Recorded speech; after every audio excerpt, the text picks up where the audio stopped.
Le livre de Sagesse, chapitre 14 et le verset 16. Alors la coutume impie, devenue forte avec le temps. Donc la coutume impie qui est devenue forte avec le temps, on l'a dit, on parle de Noël présentement, mais c'est toutes ces fêtes-là, Action de grâce, la Pâque païenne, Saint-Valentin, fête des mères, fête des pères, etc. Tout ça, ce sont des coutumes impies. Alors la coutume impie, devenue forte avec le temps. Ok, ces coutumes-là sont devenues fortes avec le temps. C'est pour ça, si tu regardes aujourd'hui, partout ce que tu vas, c'est des sapins de Noël décorés, toutes les décorations de Noël un peu partout, les maisons, les centres d'achat, partout ce que tu vas, il y a des décorations de Noël. A été tenu comme une loi. Ça a été tenu comme une loi. Aujourd'hui, notre peuple tient ces fêtes-là comme si c'était une loi, comme si c'était quelque chose que tu n'avais pas le choix de tenir. Comme si c'était quelque chose que si tu ne faisais pas, tu allais mourir. Et à la commande des monarques. Et à la commande des monarques, des dirigeants, des rois, les images gravées ont été adorées. Des images gravées ont été adorées. Des images gravées ont été adorées. C'est pour ça que ces fêtes-là, c'est de l'idolâtrie. On vous a montré la semaine passée, toutes les coutumes qui sont là-dedans, toutes les choses, c'est tout de l'idolâtrie. Donne-moi titre Colossiens 2, verset 8.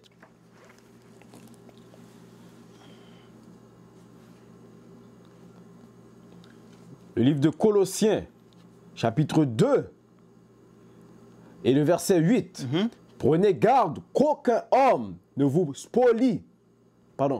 Prenez garde qu'aucun homme ne vous spolie, au moyen de la philosophie. Ok, qu'un homme ne vous spolie du moyen de la philosophie, et une vaine tromperie. Une vaine tromperie. Tous ces fêtes-là, c'est de la philosophie, c'est des vaines tromperies, c'est des philosophies d'hommes, d'après la tradition des hommes. Ce sont des traditions des hommes. Noël, c'est une tradition.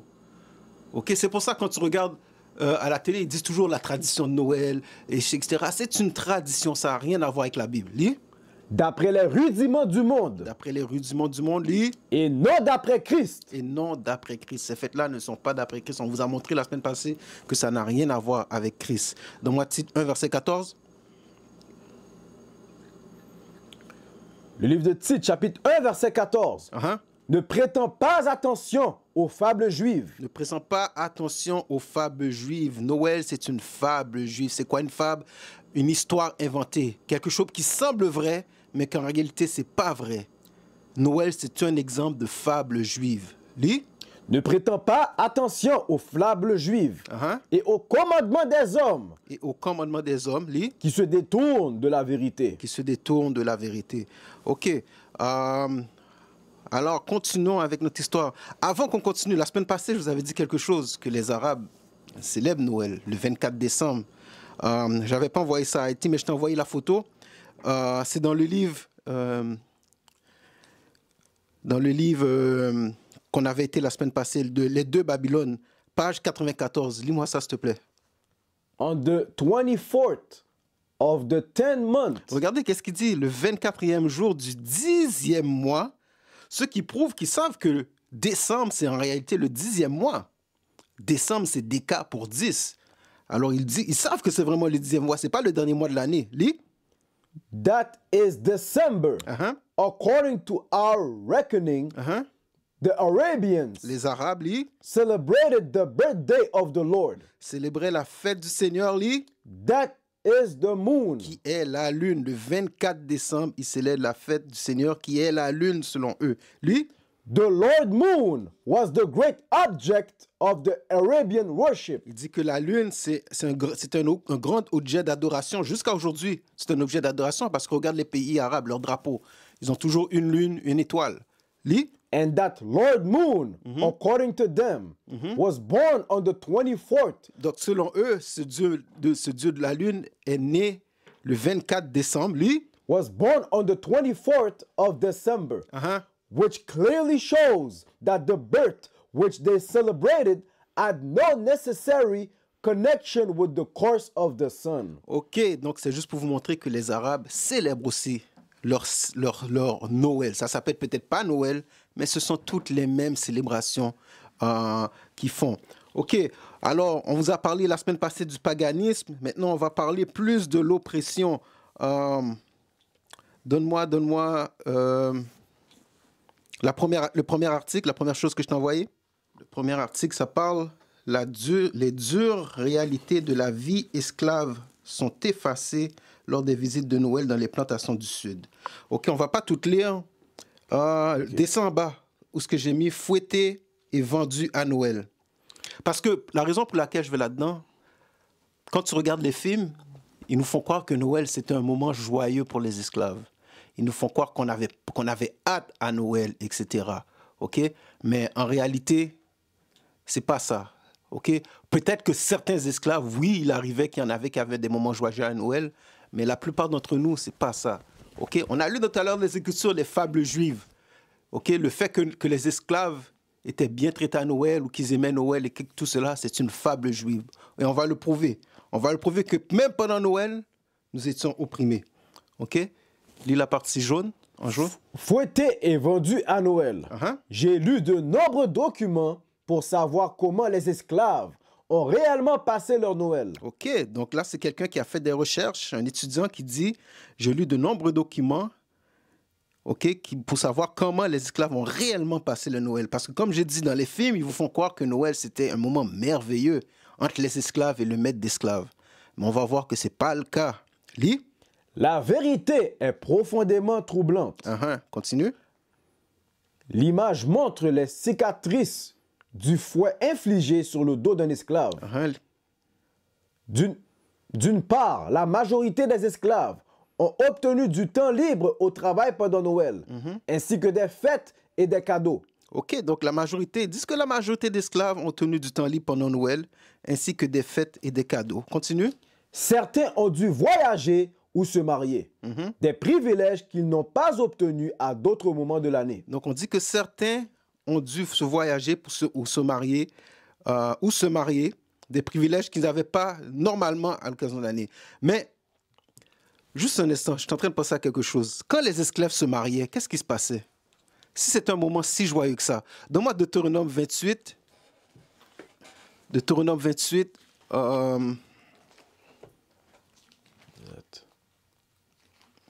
You know what I want, right? Deutéronome 28, verset...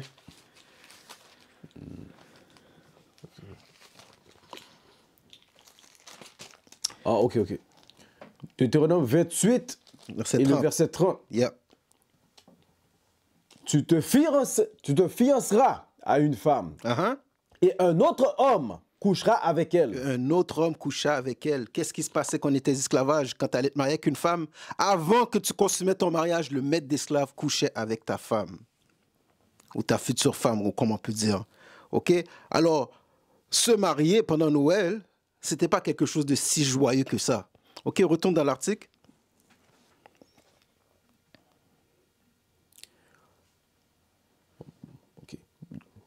D'une part, la majorité des esclaves ont obtenu du temps libre au travail pendant Noël, ainsi que des fêtes et des cadeaux. Certains ont dû voyager ou se marier, des privilèges qu'ils n'ont pas obtenus à d'autres moments de l'année. Mais ces privilèges pouvaient être retirés pour quelque raison que ce soit, et de nombreux esclaves ne les ont jamais reçus. Alors, il faut que tu penses à nos frères qui n'ont jamais reçu ces privilèges-là. OK? Il faut qu'on pense de façon comme un groupe. OK? Il faut qu'on pense en tant que nation. Comme le bishop dit, tant qu'il y en a un de nous qui est en esclavage, on va continuer à travailler fort. OK? Et c'est comme ça qu'on doit penser. Il ne faut pas que tu penses, oh oui, il y en avait d'entre nous qui avaient du bon temps. Il faut que tu penses à ceux qui n'avaient pas du bon temps. Continue. L'esclavage était un système brutal de travail forcé pour enrichir ces mêmes propriétaires. Même pendant les vacances. Même pendant les vacances, même pendant les temps des fêtes. Les maîtres ont conservé le pouvoir de punir les esclaves. Alors, même pendant les temps des fêtes, qui étaient censés être un moment joyeux, ils conservaient le pouvoir de punir les esclaves. Une photo prise pendant la guerre civile montre un homme qui a été fouetté à Noël. OK, là, c'est l'image qu'on vous a montrée en haut, avec l'image populaire qu'on montre l'esclave avec le dos tout fouetté, les marques, les cicatrices. Son dos était couvert de cicatrices, montrant que lorsque les maîtres punissaient les gens qu'ils tenaient en esclavage, ils le faisaient souvent brutalement. Continue. Il y avait d'autres formes cruelles de punition. Sur une plantation de Caroline du Sud, un maître en colère contre une femme asservie qu'il soupçonnait d'avoir fait une faute grossesse, une fausse grossesse, pardon, l'a délibérément enfermée pour les vacances de Noël. Alors, il n'y avait pas de pitié parce que c'était Noël. Ok, le caractère du maître d'esclave ne changeait pas. Continue. Les maîtres ont parfois forcé les travailleurs esclaves à se saouler, même s'ils ne voulaient pas boire, Alors, il les forçait à se saouler, même s'ils ne voulaient pas boire. Pour continue. ou lutter les uns avec les autres à Noël. Regardez dans le film Mendigo, il y a une scène qu'on montre un esclave, un autre esclave qui sont en train de se battre et le maître fait des paris pour savoir qui va gagner. C'est ce qui se passait pendant les temps de Noël, quand nos ancêtres étaient en esclavage. Lis. Ou lutter les uns avec les autres à Noël, simplement pour l'amusement de la famille du maître. Donc, simplement pour amuser le maître. Continue. De même, j'ai appris dans mes recherches que les propriétaires d'esclaves achetaient et vendaient beaucoup de gens pendant les vacances. Donc, les maîtres d'esclaves vendaient beaucoup de gens pendant les vacances. Le marché d'esclavage n'était pas fermé pendant Noël. Comme tu vois aujourd'hui, le jour de Noël, tout est fermé dehors. Pendant qu'on était en esclavage, ce n'était pas le cas pour nous. Le marché d'esclaves continuait à rouler. Lis. Gardant les marchands d'esclaves occupés pendant la semaine de Noël. Ok, Noël, ce n'était pas un moment joyeux pour nos frères et sœurs en esclavage. Va dans le prochain article, s'il te plaît. L'expérience des fêtes. L'expérience des fêtes esclaves. Lis dans la partie jaune en bas. Frédéric Douglass a décrit la période de répit accordée aux esclaves chaque année entre Noël et... Attends, laisse-le le temps de mettre l'article. Laisse-le le temps de mettre l'article. Alors, qu'est-ce qu'on vous montre? On vous montre que Noël, c'est une fête de l'oppression aussi. C'est une fête de l'oppresseur. C'est une fête d'oppression. Ce n'est pas une fête qu'on est censé célébrer. OK? Vas-y, lis cette partie-là, partie en jaune. Frédéric Douglass a décrit la période de répit accordée aux esclaves chaque année entre Noël et le jour de l'an comme un outil psychologique de l'oppresseur. Alors, il a dit que c'est un outil psychologique de l'oppresseur. Continue, on va comprendre qu'est-ce qu'il veut dire. Lis. Dans son récit de 1845, Douglass a écrit que les esclaves célébraient les vacances d'hiver et s'engageant dans des activités telles que jouer au ballon, lutter, courir des courses de pied, jouer, danser et boire du whisky. Lis. Page 75. Il a été particulièrement ébloui par cette dernière pratique. Donc, il a été ébloui par la dernière pratique parce qu'il buvait beaucoup de whisky. Lis. Qui était souvent encouragée par les propriétaires d'esclaves par le biais de diverses tactiques. Donc, il les encourageait à boire beaucoup de whisky. Continue. Un plan était de faire des paris sur leurs esclaves. Alors, il faisait des paris sur les esclaves. Lis. Pour savoir qui peut boire le plus de whisky sans se saouler. Alors, pour savoir qui peut boire plus de whisky sans se saouler. C'est ce qu'ils faisaient dans le temps des fêtes à nos ancêtres. Lis. Et de cette façon, ils parviennent à amener des multitudes entières à boire à l'excès. Alors, ils amenaient des multitudes entières à boire à l'excès. Continue. Dans My Bondage and My Freedom, Douglass a conclu que la licence autorisée pendant les vacances ne semble pas avoir d'autre objet que de dégoûter les esclaves avec leur liberté temporaire et de les rendre aussi heureux de retourner à leur travail qu'il était de le quitter. Page 255. Bien qu'il ne fasse aucun doute que beaucoup ont apprécié ces vacances, Douglass a compris avec acuité qu'elle était accordée non seulement dans un esprit de charité ou de convivialité, mais aussi pour apaiser ceux qui aspirent à la liberté, servant finalement aux arrière-pensées des propriétaires d'esclaves. Alors, l'esclavage, quand il donnait du temps libre à nos ancêtres qui étaient en esclavage, c'était pour qu'ils n'aspirent pas, c'était pour apaiser leur aspiration de liberté, autrement dit. OK? Comme ça, ils passaient un bon temps et le lendemain, ils étaient contents de retourner travailler avec le maître d'esclaves. C'était ça, Noël, pour nos ancêtres. OK? Prochain article. Et à quoi ressemblait vraiment Noël pour les esclaves? Les esclaves n'ont pas tout eu de longues vacances. OK, lis. Les planteurs blancs qui possédaient des dizaines, des centaines ou dans quelques cas, même des milliers d'esclaves ont écrit dans leurs propres journaux privés qu'ils n'avaient pas du tout à leur donner du temps libre à Noël. Donc, il y en avait qui n'avaient pas de temps libre à Noël. Continue. Une autre chose qui n'a jamais été soulignée dans ces récits fictifs plus tard est qu'un grand pourcentage de personnes asservies ont été louées sur des contrats d'1 an et ont souvent été autorisées à rentrer chez elles, chez leur maître d'origine à Noël. OK, donc il y avait qui étaient loués, OK, à un autre maître d'esclaves. Donc, ils revenaient dans leur maison de leur maître pendant leur temps de Noël. Mais est-ce que c'était quelque chose de gros? Non, tu sors d'un autre champ d'esclavage pour arriver dans un autre champ d'esclavage. C'était pas une bénédiction. Lis. Le 1er janvier, ils seraient à nouveau loués et le maître choisirait leur nouvel employeur. Le 1er janvier, ils seraient à nouveau loués. Donc, ce retour-là, ce n'était pas quelque chose de joyeux. Continue. Même si on leur donnait de bonnes fêtes et de bons cadeaux, les esclaves devaient passer toute la période de Noël à s'inquiéter du 1er janvier. Alors, pendant tout le temps de Noël, nos ancêtres s'inquiétaient au 1er janvier parce qu'ils avaient peur d'être vendus ou d'être loués. Lis. Que leur nouvel employeur soit quelqu'un qui les fouettait beaucoup ou les abuserait d'une autre manière. Continue. L'autre partie en jaune. Il y a même eu des cas de maîtres et de maîtresses donnant des esclaves comme cadeau de Noël. Il y a eu des cas et des maîtresses qui donnaient des maîtres et des maîtresses qui donnaient des esclaves comme cadeau de Noël, en cadeau. Lis. Aux membres de la famille et à leurs enfants. Et les origines des cadeaux, c'est ça que ça veut dire aussi. Ça a beaucoup de signification. Les cadeaux de Noël aussi qui se donnent, ils se rappellent comment ils nous donnaient un cadeau dans les temps des fêtes. Alors toi qui célèbres Noël, tu donnes des cadeaux, tu es en train de perpétuer cette oppression-là qu'ils nous ont fait subir. Lis.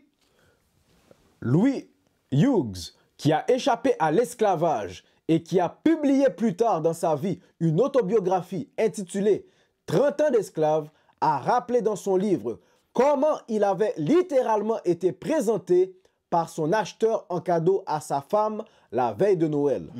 Le directeur de l'Institut Tuskegee, Robert Russell Moulton, descend en bas et qui dit... Laisse-moi voir. OK, non, on va arrêter là. Le reste, c'est pas quelque chose de très important. Mais c'est pour vous montrer comment qu'on nous vendait pendant les temps des fêtes. Ils nous vendaient dans leur famille, ils nous vendaient à les membres de leur famille, ils nous vendaient à nos enfants, à leurs enfants. C'était nous les cadeaux de Noël. Lisons ça rapidement dans Apocalypse 11, verset 10. Apocalypse 11 et le verset 10.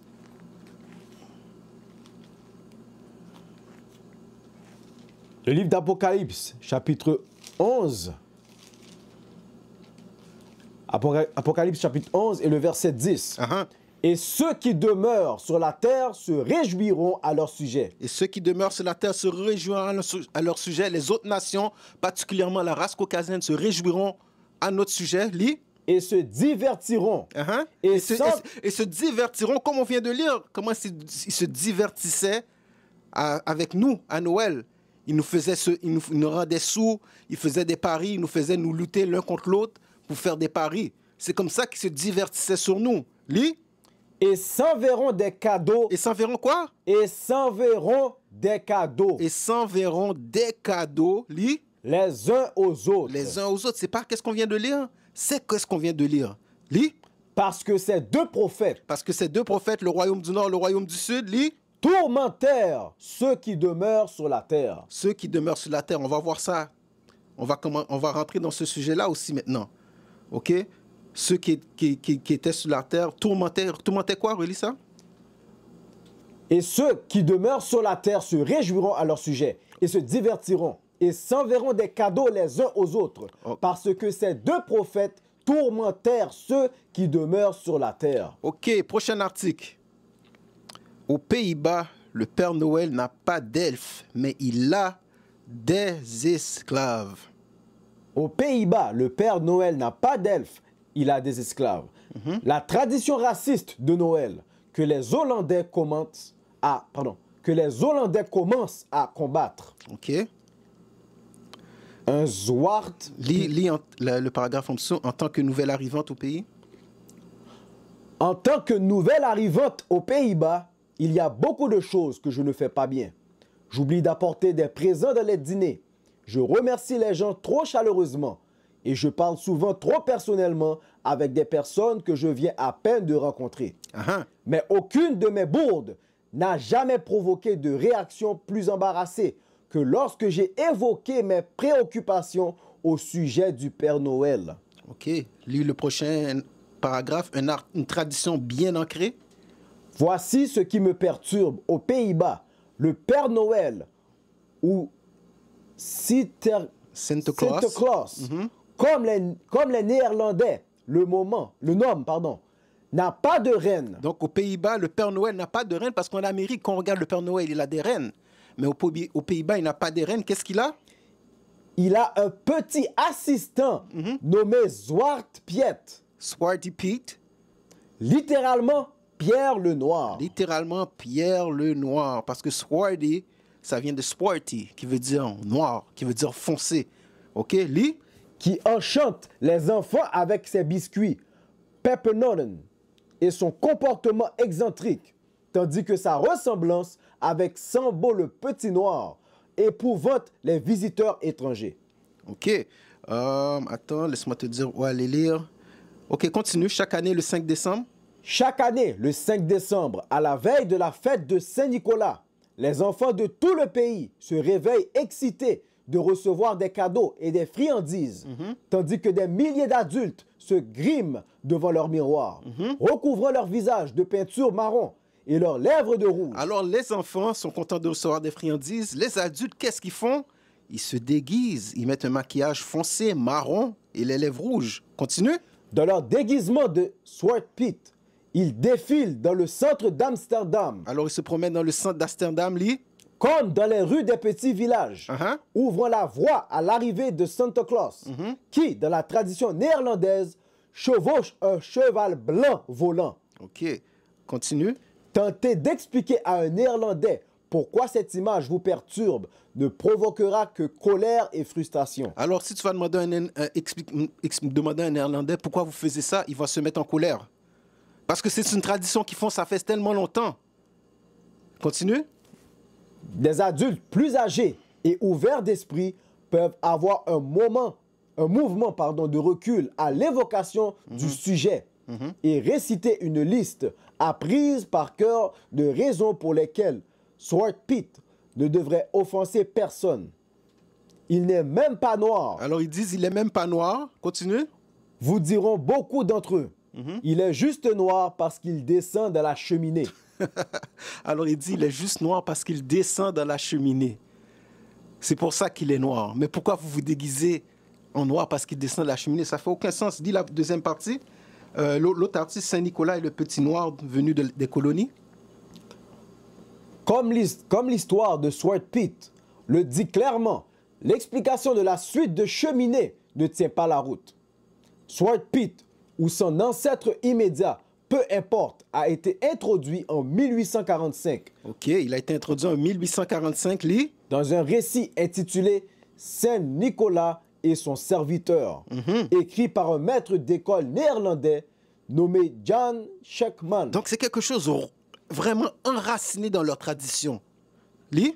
Dans l'histoire, Santa Claus débarque d'Espagne en bateau à vapeur flanqué d'un assistant noir d'origine africaine. Continue. Le livre a connu une immense popularité et conduit à introduire l'assistant de Saint-Nicolas dans les festivités de Noël. Prochain paragraphe. En ce temps-là, l'Empire néerlandais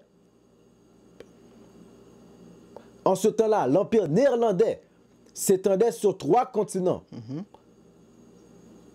et comprenait les colonies de Suriname et de l'Indonésie.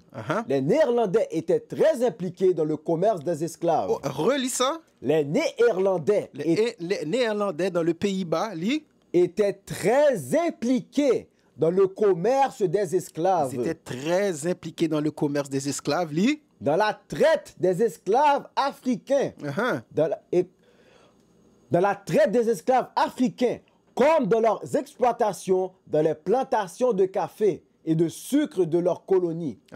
Les spectacles d'acteurs blancs grimés en personnages noirs étaient alors une forme de divertissement très répandue. Alors, c'est une forme de divertissement pour eux autres de se déguiser. Rappelez-vous, ils ont dit qu'ils étaient très impliqués dans le commerce, dans la traite des esclaves africains.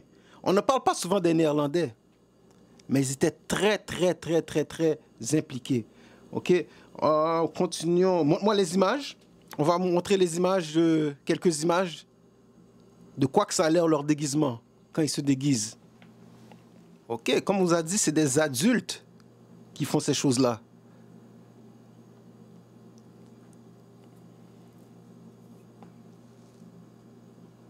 OK. Comme vous voyez les images, on voit Swarty Pip avec le supposé Saint-Nicolas, avec les Squatty Pete qui marchent en bas. Ils se déguisent, regardez leur sourire. C'est quelque chose de normal pour eux. C'est quelque chose de ancré dans leur tradition. OK? Prochain article. On va voir maintenant pourquoi ils font ça. Une fois de plus, la tradition néerlandaise annuelle de Zwarte Piet ou Black Piet arrive avec les vacances de Noël. La tradition Black Piet est également suivie en Belgique et au Luxembourg. Donc, c'est une tradition qu'on suit non seulement aux Pays-Bas, mais aussi en Belgique et au Luxembourg. Lis. La tradition néerlandaise est que Santa Claus ou Saint-Nicolas arrive aux Pays-Bas d'Espagne chaque année en novembre pour une visite qui culmine en lui livrant des cadeaux et des bonbons à des enfants bien élevés dans la nuit du 5 décembre avant de retourner en Espagne. La célébration de Santa Claus continue d'être au centre d'un débat sur le racisme aux Pays-Bas parce que les aides européennes blanches de Santa Claus sont en face noire pour représenter les morts africains noirs qui régnaient autrefois sur la péninsule ibérique. Le royaume de Grenade a été le dernier État musulman mort d'Espagne. Grenade tomba aux mains des monarques catholiques chrétiens. OK, là, on parle des morts. Vous demandez, mais c'est quoi ça des morts? N'oublie pas, il a dit représenter les morts africains noirs. OK? Continue. Grenade tomba aux mains des monarques catholiques chrétiens Ferdinand et Isabelle en 1492. Christophe Colomb a également fait son premier voyage en 1492 dans les Caraïbes. Continue. L'Inquisition espagnole a été fondée en 1478 par les monarques catholiques Ferdinand II d'Aragon et Isabelle Ier de Castille. Passe au prochain paragraphe. Les Espagnols comprenaient le travail forcé avant leur rencontre avec les peuples du Nouveau Monde, en raison de la domination romaine sur les Wisigoths de la péninsule ibérique. Continue. Plus tard, certains musulmans morts ont réduit en esclavage les chrétiens européens de la péninsule ibérique, mais pas l'esclavage de Châtel. OK, donc les morts, c'était des Africains. Ben, des Africains, c'était des Noirs. OK? L'artiste dit que c'était des Africains noirs. Alors, cette fête-là, la raison pour laquelle, laisse-moi voir s'il y a quelque chose d'autre d'important à lire dans l'article.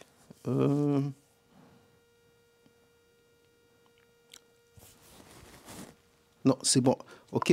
Donc, les morts, c'était des Africains noirs.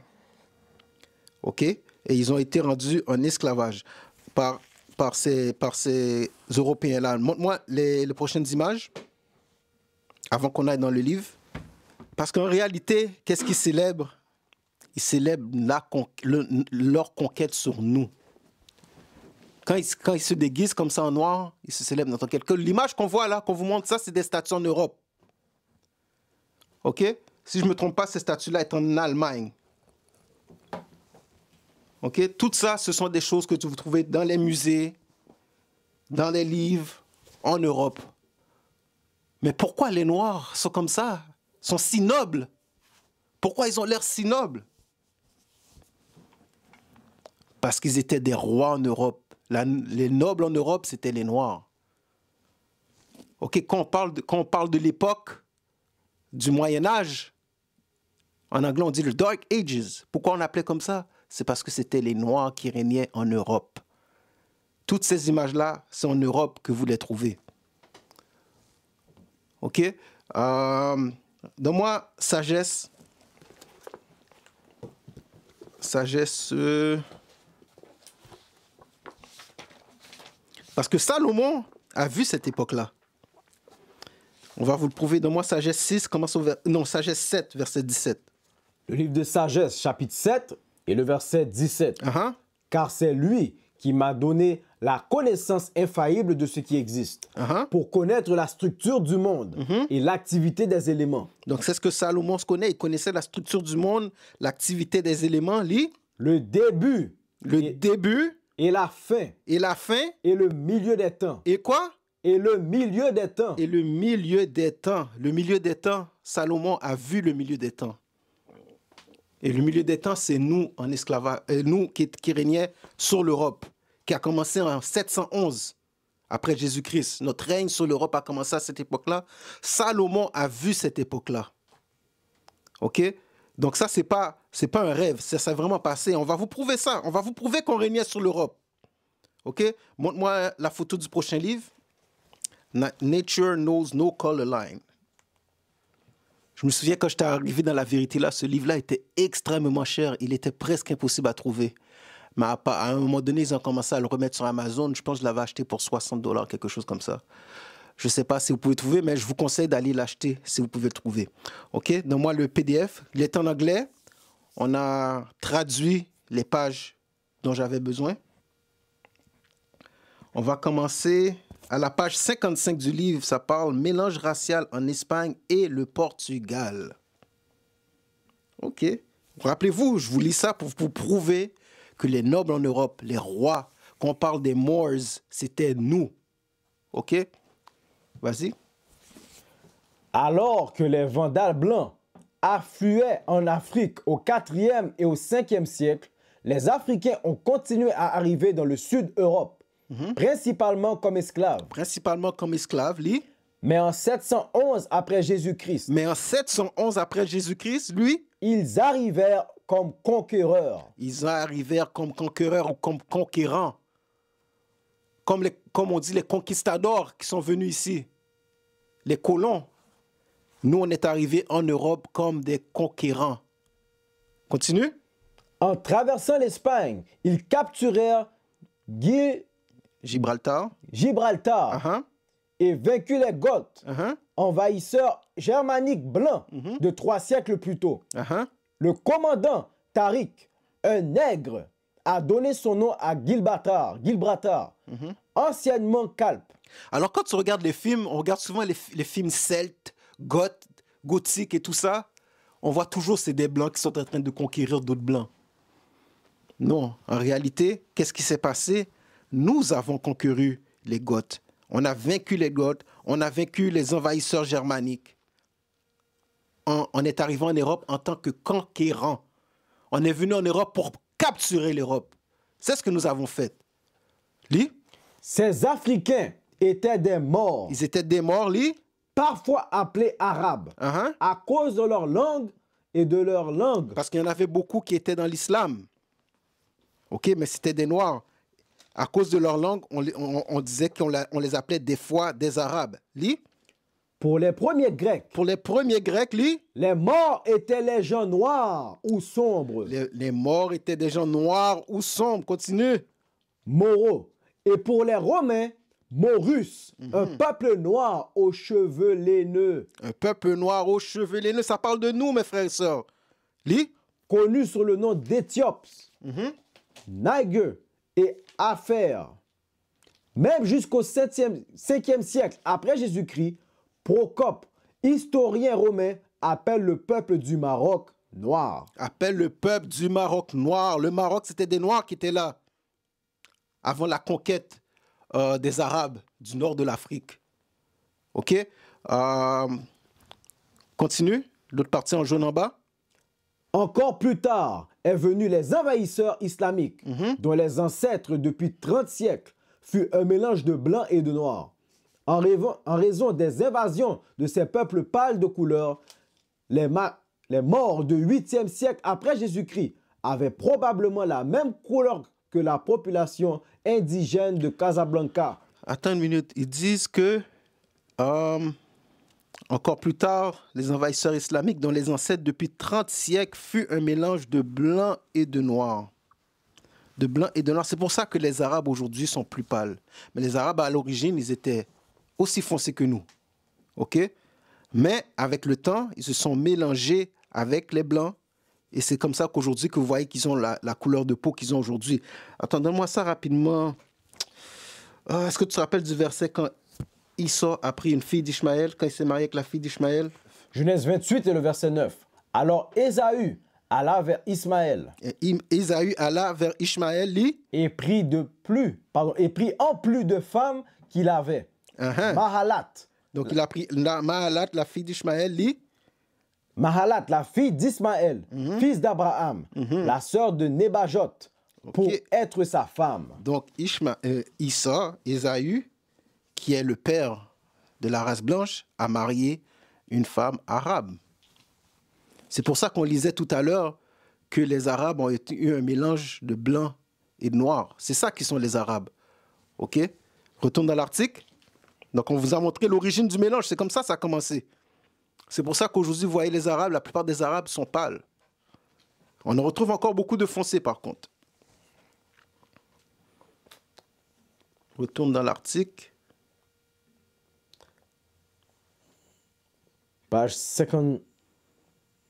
On était rendu à la page 57. Page 57. N'oubliez pas, on parle toujours, on est en train de vous prouver, les morts, c'était des Noirs qui régnaient en Europe. OK? Et que les Néerlandais, quand ils célèbrent leur fête, ils célèbrent le fait qu'ils nous ont conquis. OK? Lis. Page 57. Aux chrétiens du 8e siècle et bien plus tard, les morts étaient un peuple noir de Jaï. De Jais, ça veut dire qu'ils étaient vraiment noirs foncés. C'est ce que ça veut dire. Lis. À tel point que jusqu'à l'époque de Shakespeare, mort était utilisé pour signifier un nègre pur. Donc, mort était signifié pour signifier un nègre pur. Donc, ça veut dire un noir qui n'a pas été mélangé. OK? En passant, Shakespeare, c'est un noir. C'est pour le monde qui ne savent pas. Page 69. Page 69. En Afrique, les morts ont continué à être une puissance dominante. Et dans une large mesure en Inde également. Ils ont dominé la Méditerranée et l'Atlantique Nord et pillé les côtes occidentales, l'Europe et les îles britanniques. Ils ont même conquis et gouverné certaines parties de l'Écosse. Certaines parties de quoi? Certaines parties de l'Écosse. Mais quand on pense à l'Écosse, on ne pense pas aux Noirs. On pense juste aux Européens qui sont là-bas. Mais le livre dit que nous avons conquis une partie de l'Écosse. Lis. David McRitchie, éminent archéologue britannique, dit jusqu'au 10e siècle, 3 de ces provinces étaient entièrement noires. 3 des provinces d'Écosse étaient entièrement noires. Lis. Et leur dirigeant suprême devint pour une fois le roi suprême de Transmarine Scotland. Page 73. Page 73. Et Shakespeare a utilisé le mot mort comme synonyme de nègre. Mort, c'était synonyme de nègre ou de noir. OK? Lis. Le roman Morus apparaît dans les langues européennes comme Moro, Morian, Morien et des dizaines d'autres formes. Par exemple, le dictionnaire italien dit Moro, Uomo, Nero, Séthiopé, homme noir d'Éthiopie. Le centre, le dictionnaire Turi, dit Mor signifie blackamoor, d'où Morian, Moresh, Maurice. Il était à peu près de même chez les tétoniques langues. OK, donc toutes les langues, les différents pays en Europe savaient que Moor, ça signifiait noir. Est-ce qu'on a tout lu? Le mot mort en allemand, dit Stoll, était exactement équivalent au nègre au temps d'Othello. Au temps d'Othello. Regardez le film Othello avec Lawrence Fishburne. Pas la version plus moderne, la version avec Lawrence Fishburne. Lawrence Fishburne, c'était un Moor. OK, et vous voyez que c'est lui qui régnait en Europe. Lis. Mort pour négro a continué à être d'usage général en Angleterre. Donc, on utilisait le terme en Angleterre. On ne va pas continuer à lire le reste, je vais juste les résumer. On l'utilisait en France, on l'utilisait en Italie, en Espagne, pour désigner les Noirs. OK? Alors, quand on parle des morts qui régnaient sur l'Europe, c'était nos frères et sœurs, c'était nous qui régnions sur l'Europe. OK? Encore une fois, les Néerlandais, quand ils célèbrent Noël, ils déguisent leur visage, ils mettent leur visage foncé en noir. C'était pour célébrer notre conquête, qui nous ont conquis. OK? Qui sont revenus nous conquérir à la Renaissance. On va lire ça tout à l'heure dans la Bible. Montre-moi les prochaines images. OK. Là, on vous montre des images. Ça, c'est des images en Europe. Beaucoup de ces images-là ont été peints par des Blancs. Regardez, ça, c'est en Europe. Des soldats, c'est quel pays que c'est marqué en haut? En Hollande. Pays-Bas. Continue. En Allemagne, en Belgique, en Hollande encore. Ça, c'était en France. C'est quoi que tu vois là? Des Noirs, des soldats noirs, une armée noire.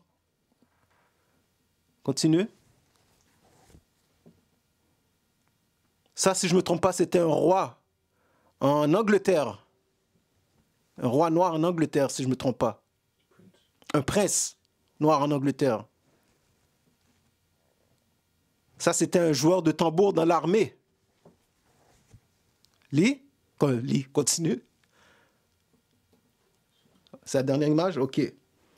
Donc, va aux prochaines images. Faut absolument que je montre les autres. Je vais vous surprendre. Je vais vous surprendre. OK. Cette image-là, grandit. Tu vois l'image du milieu, la deuxième ligne? Le milieu, la deuxième ligne. Yes, celle-là. Agrandis-la moi, s'il te plaît. Agrandis-la moi. Je vois qu'est-ce qui est écrit. Vous voyez qu'est-ce qui est écrit en dessous? Morel. C'est quoi la ville qui est écrite en dessous? Paris. Morel, Paris. C'est qui porte le nom de famille de Morel aujourd'hui? Les Québécois portent le nom de famille de Morel. Mais c'est comme ça qu'on s'appelait. Leur nom de famille, c'est des noms de famille qui nous ont pris à nous. Quand je dis que ces gens-là volent notre identité, ils volent notre identité dans tout. Non seulement ils volent notre identité à l'époque biblique, mais ils volent notre identité à l'époque qu'on régnait sur l'Europe aussi. C'est pour ça que tu vois, ils s'appellent Morel. Donne-moi la prochaine image. La prochaine image va... Attends une minute. Deuxième ligne. Deuxième ligne. La troisième image à partir de... Yes, celle-là. OK. Morin. Morin. C'est pas une autre famille québécois? N'oubliez pas que les Québécois viennent de la France. Hein? Et on régnait sur la France. Toutes ces noms de famille-là, ils les ont pris de nous. OK? Il y a aussi... Prochaine image.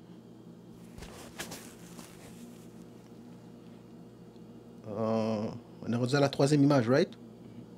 Troisième image, troisième ligne. Troisième ligne. Yes. Moreau.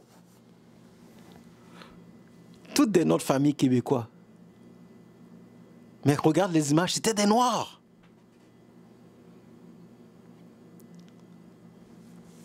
Fait qu'ils ont volé. Quand ils volent nos identités, ils volent jusqu'à l'extrême. C'est pour ça que les Écritures disent, quand on lit dans Abdias, là, quand ils volent, ils laissent rien. Ils volent tout. Prochaine image. Mets les plus grosses, s'il te plaît, qu'on puisse voir. Qu'est-ce que ça dit? Ça dit des nègres dans la famille, dans les familles nobles. Les familles nobles, c'est eux qui dominent dans la société. Et qu'est-ce qu'on voit? Des Noirs. Prochaine image. Tu peux passer toutes les images rapidement. Toutes ces images-là, c'est des images des Noirs, les familles nobles. C'est nous qui régnions en Europe. OK? C'est nous qui régnions en Europe. Allons dans les Écritures rapidement. Malachie, chapitre 1. Donc, on nous a prouvé que les morts, c'était nous, et on régnait en Europe. Les Néerlandais célèbrent Noël, ils se déguisent en Swarty Pete, ils mettent un maquillage noir pour se rappeler notre conquête, leur conquête sur nous. OK? Aux États-Unis, ils mettent des elfes. Mais c'est parce que les États-Unis, ils ne veulent pas faire trop les choses directes. Mais en Europe, ils s'en foutent. En Europe, ils s'en foutent. Il a dit, moi, je vais te montrer clairement. OK? Malachie 1. Malachie, chapitre 1, verset 1. Yes. Verset 1. La charge de la parole du Seigneur à Israël par Malachie. Je vous ai aimé, dit le Seigneur. Toutefois, vous dites, en quoi nous as-tu aimé? Lis. Ésaü n'est-il pas frère de Jacob? Dit le Seigneur. Cependant, j'ai aimé Jacob. Dieu a dit que j'ai aimé Jacob, lis. Et j'ai haï Ésaü. Et j'ai haï Ésaü. Pour ceux qui ne savent pas, Ésaü, c'est le père des Caucasiens. OK, donc Dieu a dit, j'ai haï Ésaü. Oui, Dieu est. Lis. Et j'ai mis ces montagnes en désolation. Il a mis ces montagnes en désolation. C'est comme ça quand la Rome est tombée et que les Noirs ont commencé à régner en Europe. Les montagnes d'Ésaü étaient en désolation. Septimius Severus, c'est lui qui régnait sur l'Europe, qui régnait à Rome. Lis. Et j'ai haï Ésaü, et j'ai mis ses montagnes en désolation, et son héritage pour les dragons du désert. Lis. Tandis qu'Édom dit, nous sommes appauvris, mais nous retournerons. Mais il a dit que nous retournerons quand ils sont revenus à la période de la Renaissance. C'est pour ça qu'en 1492, que Christophe Colomb a fait son voyage ici, c'était le début de la Renaissance, le début de que la race blanche allait reprendre le pouvoir sur cette terre. Mais pour reprendre le pouvoir, il fallait qu'ils nous éliminent en Europe, parce qu'on régnait sur l'Europe. C'est pour ça, relis cette partie-là.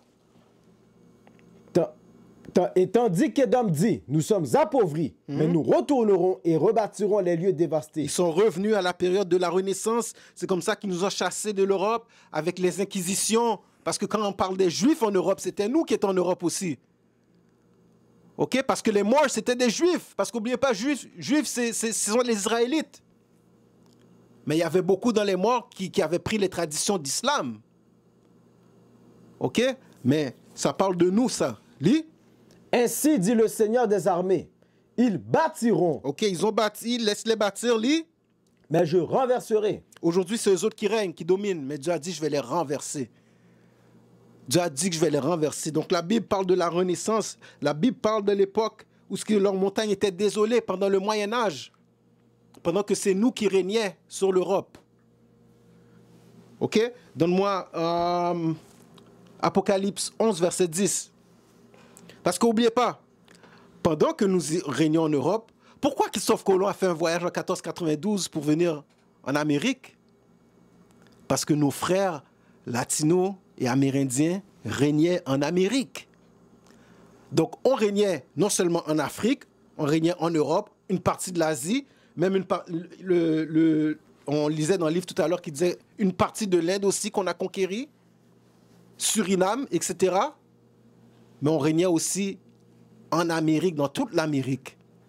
Relis Apocalypse 11, verset 10. Apocalypse 11, verset 10. Et ceux qui demeurent sur la terre se réjouiront à leur sujet. Se réjouiront à leur sujet. Donc, ils se réjouiront sur nous. Lis. Et se divertiront. Ils se divertiront, comme on a lu dans les livres, comment ils se divertissaient sur nous. Regardez comment les Néerlandais se divertissent. Ils se divertissent en se déguisant en noir, en se moquant de nous, en marchant comme des esclaves, pour montrer qu'ils nous ont conquis. Lis. Et ceux qui demeurent sur la terre se réjouiront à leur sujet. Et ceux qui demeurent sur la terre se réjouiront à leur sujet. Ceux qui demeurent sur la terre, ça parle des autres nations, mais spécifiquement de la race caucasienne. Lis. Et se divertiront et s'enverront des cadeaux les uns aux autres. Ils se divertiront et s'enverront des cadeaux les uns les autres. C'est ça Noël. Les cadeaux, c'est pour se rappeler la conquête. Comme on a lu, les cadeaux à Noël, c'était nous. On était vendus à Noël. Lis. Et ceux qui demeurent sur la terre se réjouiront à leur sujet et se divertiront et s'enverront des cadeaux les uns aux autres. Et s'enverront des cadeaux les uns les autres. Lis. Parce que ces deux prophètes. Parce que ces deux prophètes, ça parle de Moïse et Élisha en français, c'est qui? Moïse et j'ai oublié Élisha en français. Ça parle de Moïse et Élisha. Lis. Ça veut dire les deux royaumes du Nord. Moïse représente le royaume du Sud. Élisha représente le royaume du Nord d'Israël. Ok. Alors quand ça parle des deux prophètes, ça parle des deux royaumes. Élisha, c'est Élisée. Ok. Moïse et Élisée. Donc ils représentent les deux royaumes d'Israël. Le royaume du Nord. Les deux prophètes, c'est ça. Le royaume du Nord d'Israël et le royaume du Sud d'Israël. Le royaume du Sud, les supposés noirs. Le royaume du Nord, les supposés latinos et les Amérindiens, les Premières Nations. Lis. Parce que ces deux prophètes tourmentèrent ceux qui demeurent sur la terre. On tourmentait ceux qui demeurent sur la terre. On est arrivé en Europe pour les conquérir. On est arrivé en Amérique pour conquérir l'Amérique. Donc on les tourmentait.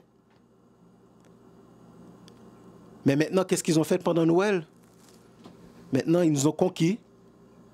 Et maintenant, ils célèbrent leur conquête. C'est ce qu'ils font aujourd'hui. Ils célèbrent leur conquête.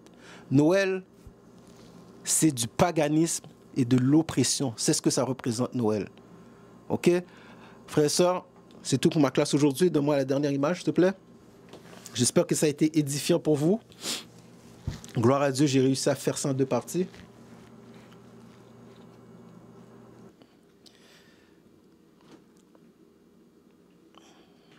OK, donc nos coordonnées, IYC Montréal, notre numéro de téléphone, on a 2 congrégations françaises présentement. On a IYC Montréal et IYC France. On a 2 congrégations en anglais à Montréal. On a IYC Toronto, on a IYC Ottawa, on a IYC Edmonton. OK? Les coordonnées pour Montréal, c'est 1-855-484-4842, extension 70 et 64. L'adresse courriel, c'est iyc.montreal@israelunite.org. En France, le numéro de téléphone, c'est le 33 62 75 74 319. L'adresse courriel, c'est iyc.france@israelunite.org. Notre site internet, c'est israelunite.org. Allez voir sur notre site internet, il y a beaucoup de choses importantes, beaucoup de bonnes informations. Aimez et suivez-nous dans nos réseaux sociaux sur Facebook, Twitter, X, YouTube, Instagram, TikTok. Montréal, on est même sur Pinterest. À Montréal, on est même sur Pinterest. Donc, suivez-nous là. OK? IOIC. On est aussi... comment ça s'appelle cette application? Tumblr. On est aussi sur Tumblr. On est partout. OK? Pour envoyer des dons, écrivez-nous à IOICfundraising@israelunite.org. OK? Pour acheter de la bonne musique, écouter de la bonne musique, allez sur originalroyalty.com. Nous avons une application IOIC TV sur Apple et Android. Téléchargez cette application-là pour du contenu exclusif. OK, frères et sœurs? Alors sur ce, je vous souhaite un très bon sabbat et je vous dis shalom, que Dieu vous bénisse dans le Christ.